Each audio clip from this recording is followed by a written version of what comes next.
সাম্প্রতিক আন্তর্জাতিক সংবাদে ইসরায়েলে এক অভূতপূর্ব রাজনৈতিক অস্থিরতা তৈরি হয়েছে। দেশের বিভিন্ন শহরে হাজার হাজার মানুষ রাস্তায় নেমে বিক্ষোভ করছে, যা ইতোমধ্যেই সরকার বিরোধী এক বৃহৎ গণ আন্দোলনের রূপ নিয়েছে। এই বিক্ষোভের মূল কেন্দ্রবিন্দুতে রয়েছেন সরকারের একাধিক মন্ত্রী, যাদের বিরুদ্ধে জনগণের ক্ষোভ দিন দিন বিস্ফোরিত হচ্ছে। পরিস্থিতি এমন পর্যায়ে পৌঁছেছে যে প্রধানমন্ত্রী বেনিয়ামিন নেতানিয়াহু আন্তর্জাতিক মহলের কাছে সহযোগিতা চাওয়ার ইঙ্গিত দিচ্ছেন বলে জানা যাচ্ছে। রাজধানী জেরুজালেম থেকে শুরু করে তেল আবিব সহ বিভিন্ন গুরুত্বপূর্ণ শহরে প্রতিদিনই বিক্ষোভকারীদের সংখ্যা বাড়ছে। তারা সরকারের নীতিমালা, দুর্নীতি, বিচার ব্যবস্থায় হস্তক্ষেপ এবং নিরাপত্তা ব্যর্থতার অভিযোগ তুলে রাস্তায় নামছে। বিশেষ করে সাম্প্রতিক কিছু সিদ্ধান্ত, যা অনেকের মতে গণতান্ত্রিক কাঠামোকে দুর্বল করে দিচ্ছে, তা জনগণের মধ্যে ব্যাপক অসন্তোষ সৃষ্টি করেছে। বিক্ষোভকারীরা অভিযোগ করছেন, সরকারের কিছু মন্ত্রী নিজেদের ক্ষমতা ধরে রাখতে জনগণের স্বার্থকে উপেক্ষা করছেন। তাদের দাবি, এই মন্ত্রীরা দেশের অভ্যন্তরীণ সমস্যা সমাধানে ব্যর্থ হয়েছেন এবং বরং পরিস্থিতিকে আরও জটিল করে তুলেছেন। সামাজিক যোগাযোগ মাধ্যমে ছড়িয়ে পড়া বিভিন্ন ভিডিও এবং ছবিতে দেখা গেছে পুলিশ ও বিক্ষোভকারীদের মধ্যে সংঘর্ষের ঘটনাও ঘটছে। অনেক ক্ষেত্রে আইনশৃঙ্খলা বাহিনী কঠোর অবস্থান গ্রহণ করায় পরিস্থিতি আরও উত্তপ্ত হয়ে উঠেছে। বিশ্লেষকরা বলছেন, এই বিক্ষোভ শুধু একটি নির্দিষ্ট ইস্যুকে কেন্দ্র করে নয়, বরং এটি দীর্ঘদিনের জমে থাকা অসন্তোষের বহিঃপ্রকাশ। অর্থনৈতিক চাপ, নিরাপত্তা সংকট এবং রাজনৈতিক বিভাজন সব মিলিয়ে জনগণের মধ্যে এক ধরনের হতাশা তৈরি হয়েছে, যা এখন রাস্তায় বিস্ফোরিত হচ্ছে। এদিকে প্রধানমন্ত্রী নেতানিয়াহু পরিস্থিতি সামাল দিতে একাধিক বৈঠক করেছেন।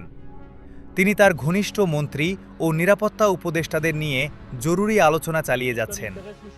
বিভিন্ন সূত্রে জানা গেছে, তিনি আন্তর্জাতিক মিত্রদের সঙ্গেও যোগাযোগ বাড়ানোর চেষ্টা করছেন, যাতে এই সংকট মোকাবিলায় কূটনৈতিক ও রাজনৈতিক সহায়তা পাওয়া যায়।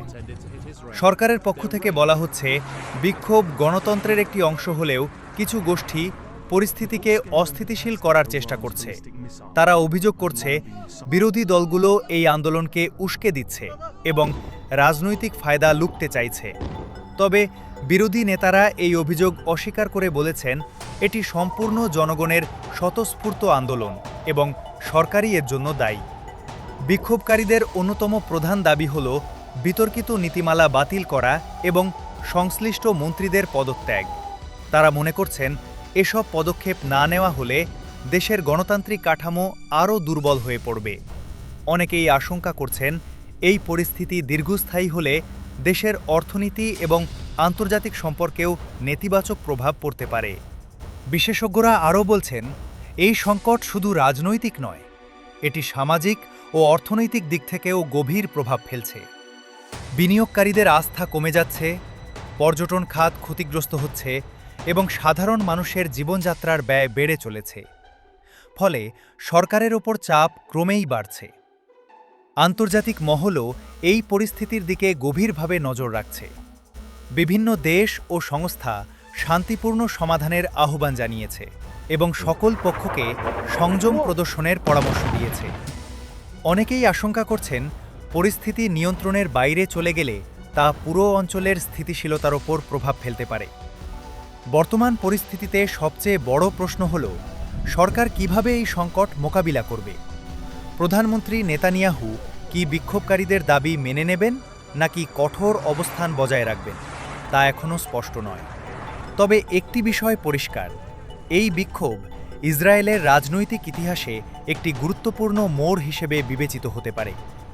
সব মিলিয়ে ইসরায়েলে চলমান এই বিক্ষোভ দেশটির ভবিষ্যৎ রাজনৈতিক দিক নির্দেশনার ওপর বড় ধরনের প্রভাব ফেলতে পারে।